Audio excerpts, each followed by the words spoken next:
Okay, let's just jump right into the art of tactic here quickly.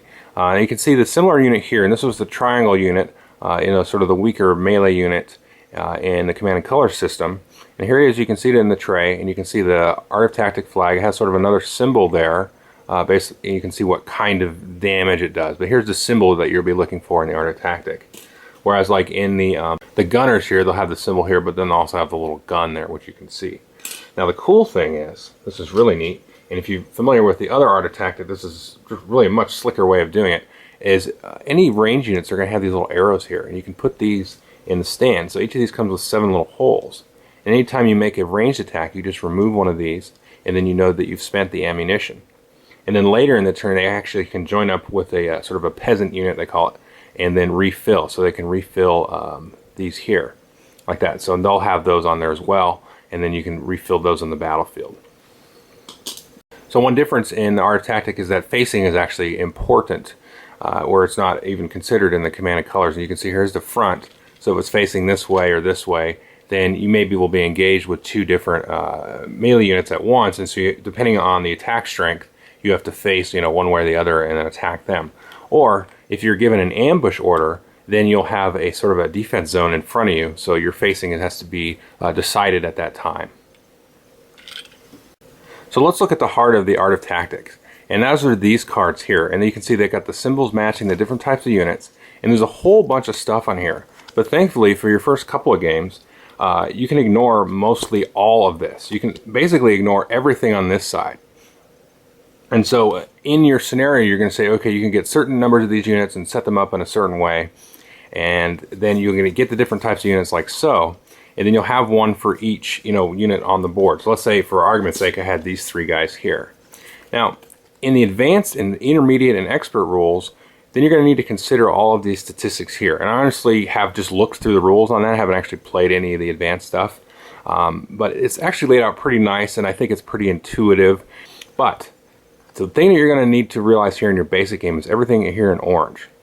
And you can see here you've got your attack power versus infantry units, and then your attack power versus cavalry units. And then you've also got your defense, your strength value. And this basically is what you can absorb as far as the number of hits before you start losing units in your losing soldiers in your unit. So this guy can absorb 1 hit per turn, and then he's going to start losing soldiers.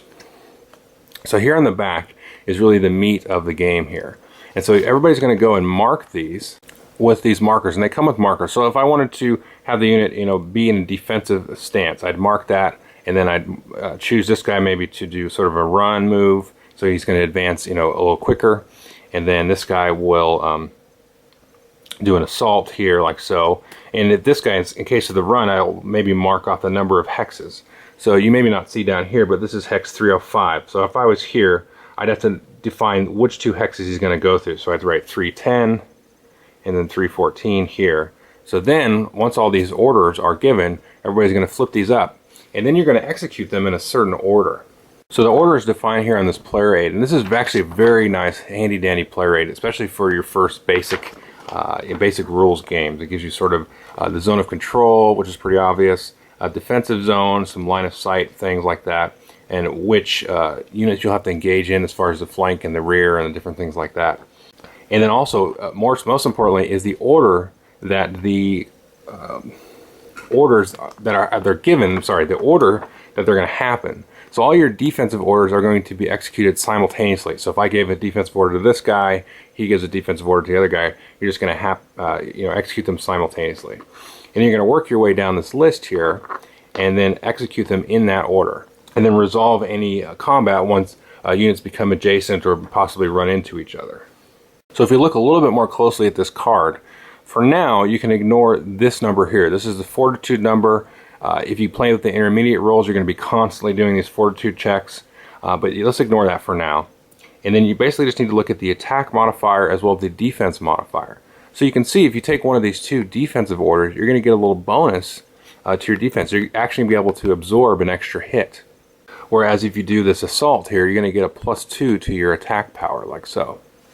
So the way that combat works is when 2 opponents are engaged in, let's say, melee combat for now, you're going to roll a die for each of your models that are in your unit, and you're going to roll those. and you're going to try to get a low number.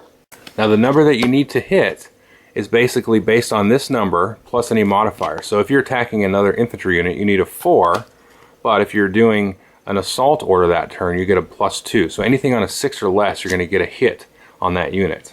Whereas if you were defending, you wouldn't get any bonus to your attack, but you would get a bonus in the number of hits that you could take before you start losing models. And so as you lose models, you're going to lose the number of dice that you roll. Now cavalry units work a little bit differently.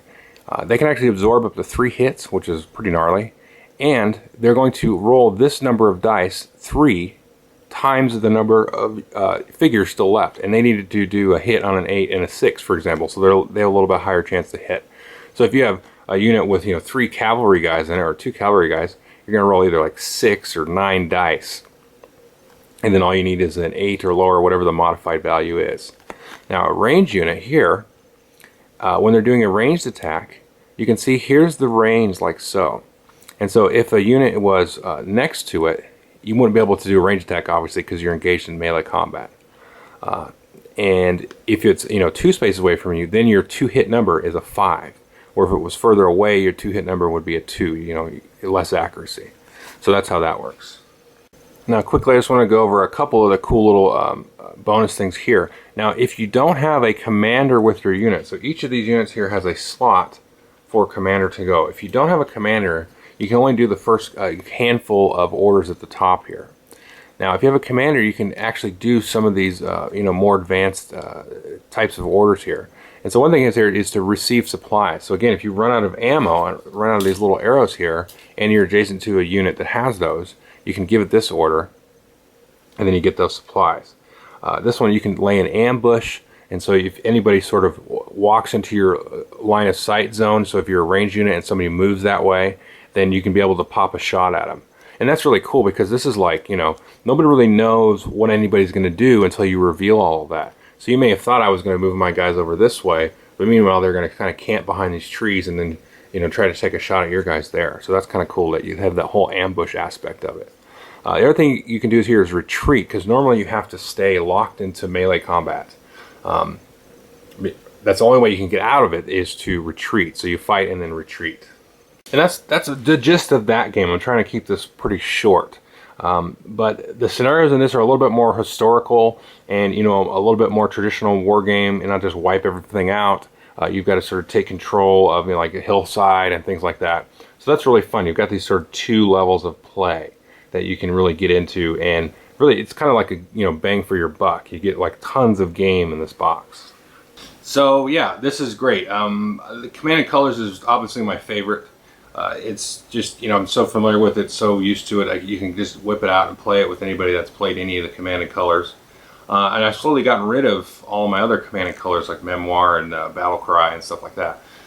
This one I'm going to keep though, because this has a lot of extra fun with the dragon cards and the morale and stuff. It just makes it that much more exciting to play, and a little bit more tactical and just sneaky and fun and surprising to play the dragon cards.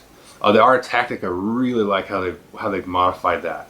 If you want to get into Art of Tactic, this is the game to do it, because they've piecemealed out the rules.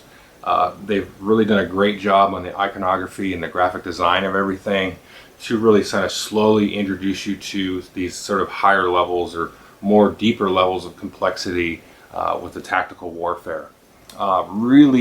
Really want some other people to review this game. I'm not really a war game guy. I am, but it's like I don't have enough sort of acumen and experience to say, oh, this is really one of the best tactical systems around. I played Conflict of Heroes, and maybe that's it. In Command and Colors. The Art Tactic, I really like the whole hidden orders thing, and the bluffing element, and just the sort of level of sort of battlefield management and things like that. You got to get supplies and things like all that stuff is really cool. So I think that needs sort of a light shine upon it a little bit better. So hopefully some other people will take the time to review it. But yeah, so I would say you get your money's worth out of this game for sure. Now you got to put together the models, which is going to take forever. Now let me be clear about this. I took probably 2 weekends on nights to put them all together. Some of the rifles and stuff and the little spears have snapped off. That's not a big deal for me, and maybe for some other people. I'm more about playing the thing.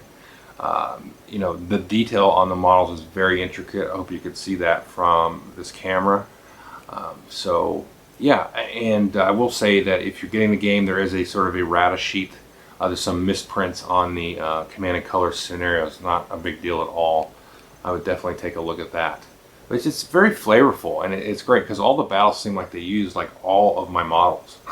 So they're just huge, just tons of units everywhere, and it's really cool. And you know, if it wasn't for the having to put together the models and get them out, and I think more people would probably be more interested in this. But I don't know. I think it's fun. I think it's one of the more fun games I've played in a while here with this type of thing. So I'm just going to keep going on and on about it. But I would say I would recommend getting it if you can get through putting the models together. One of these systems is probably going to appeal to you. Most likely the commands and colors if you're sort of a lighter guy. But if you really want to dig in and get into sort of a nice, meaty war game, then you're going to get the other one.